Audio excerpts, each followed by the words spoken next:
ಮಾಜಿ ಸಿಎಂ ಯಡಿಯೂರಪ್ಪ ವಿರುದ್ಧದ ಫೋಕ್ಸೋ ಕೇಸ್ಗೆ ಸಂಬಂಧಪಟ್ಟಂತೆ ಫೋಕ್ಸೋ ಫಾಸ್ಟ್ ಟ್ರ್ಯಾಕ್ ಕೋರ್ಟ್ಗೆ ಹಾಜರಾಗ್ತಾರಾ ಬಿಎಸ್ವೈ ಎಂಬ ಪ್ರಶ್ನೆ ಮೂಡ್ತಾ ಇದೆ.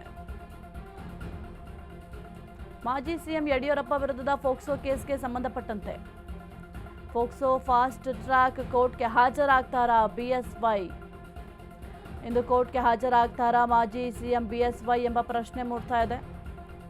ಸಿಐಡಿ ಚಾರ್ಜ್ ಶೀಟ್ ಆಧಾರದ ಮೇಲೆ ಇಂದಿನಿಂದ ಟ್ರಯಲ್ ಶುರುವಾಗುತ್ತೆ. POCSO fast track court summons ಪ್ರಶ್ನಿಸಿದ್ದ ಬಿಎಸ್ವೈ, ಸಮನ್ಸ್ ಅನ್ನು ರದ್ದುಗೊಳಿಸಲು ನಿರಾಕರಿಸಿದ್ದ ಹೈಕೋರ್ಟ್.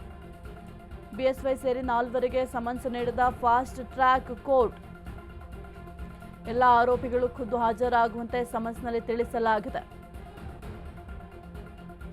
ಎಲ್ಲ ಆರೋಪಿಗಳು ಕೂಡ ಖುದ್ದು ಹಾಜರಾಗುವಂತೆ ಸಮನ್ಸ್ನಲ್ಲಿ ತಿಳಿಸಲಾಗಿದೆ. ಬಿಎಸ್ವೈ, ಅರುಣಾ ಮರಿಸ್ವಾಮಿ ಮತ್ತು ರುದ್ರೇಶ್ಗೆ ಸಮನ್ಸ್ ಅನ್ನು ಜಾರಿ ಮಾಡಲಾಗಿದೆ. ಇಂದು ಕೋರ್ಟ್ಗೆ ಹಾಜರಾಗ್ತಾರಾ ಮಾಜಿ ಸಿಎಂ ಬಿಎಸ್ವೈ ಅಂತ ನೋಡಬೇಕಾಗುತ್ತೆ. ಯಾಕೆಂತಂದ್ರೆ ಕೋರ್ಟ್ಗೆ ಹಾಜರಾಗಬೇಕು ಅಂತ ಕೂಡ ಕ್ಲಿಯರ್ ಆಗಿ ಅದರಲ್ಲಿ ತಿಳಿಸಿದ್ದಾರೆ. ಹಾಗಾಗಿ ಹಾಜರಾಗಲೇಬೇಕಾಗತ್ತೆ. ಈ ಒಂದು ಫೋಕ್ಸೋ ಫಾಸ್ಟ್ ಟ್ರ್ಯಾಕ್ ಕೋರ್ಟ್ಗೆ ಹಾಜರಾಗಲೇಬೇಕಾಗತ್ತೆ.